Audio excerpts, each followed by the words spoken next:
Whenever we think the world is beginning to be a marginally more civilised place, we tend to be brought up short with a reality check of one kind or another. And one such reality check came for me, I have to say, last October at the time that the Burmese generals were cracking down on the monks in Myanmar, Burma, when I read a quote in USA Today attributed to a Chinese professor who I happen to know, and I checked subsequently, and he said it and he meant it.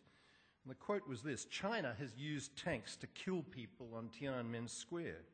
It's Myanmar's sovereign right to kill their own people too." It's Myanmar's sovereign right to kill their own people too.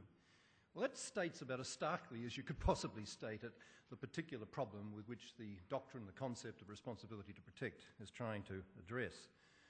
For an insanely long time, centuries in fact, going all the way back to the origins of the modern state system in the 1600s, the view has prevailed that state sovereignty is a license to kill. That it's no one's business but their own.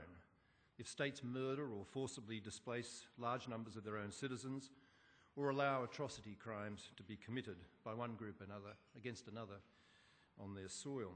All right, let me step back, and I want to pick up in many ways where Gareth left off, but with a little additional historical context, because I think when one thinks about Cambodia, or one thinks about Rwanda, or thinks about Darfur, or Congo, or Burma, or even Tibet, it's just so easy to simply just say, but why? You know, why, A, are governments doing these kinds of things to their own people, and B, why are governments that claim to care, that have signed on to the responsibility to protect and 1,000 other international norms, bystanders in the face of these kinds of crimes?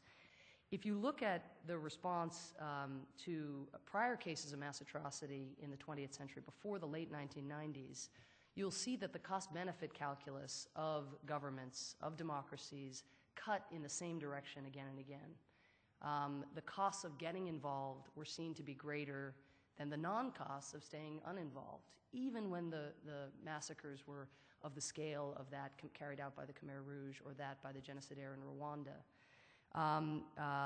And what ended up happening in the late 1990s, without getting into the details of it, was that amazingly costs of inaction were perceived to actually increase.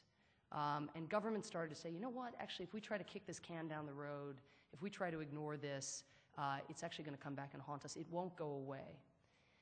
The cost of action also diminished. Governments began to feel more confident, more secure, that if they got involved collectively, if they pooled their resources, if they showed assertiveness in the face of a dictator's defiance or a regime of genocidaire's abusiveness, that they could prevail. And that actually the costs were quite minimal, that they would take few casualties if they used military force, or if they just turned up the heat,